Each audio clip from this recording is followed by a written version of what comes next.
હું છું નુપુર। સૌથી પહેલા સમાચાર મળી રહ્યા છે બગદાણાના નવનીત બાલગીયા કેસમાં કે જેમાં જયરાજ આહિરના જામીન મંજૂર કરવામાં આવ્યા છે।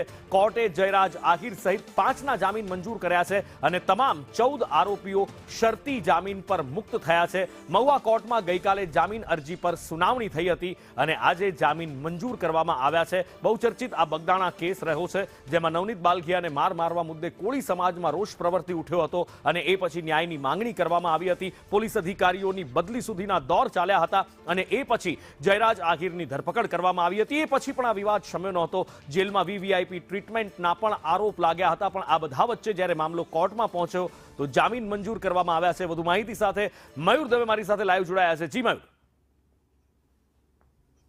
નુપુર, ચોક્કસથી વાત કરીએ તો જે નવનીત બાલદિયાને જે માર મારવાનો મામલો હતો તેમાં સૌથી મોટા સમાચાર છે તે મળી રહ્યા છે। મહુવા સેશન કોર્ટે જયરાજ આહિરના જામીન છે તે મંજૂર કરી દીધા છે।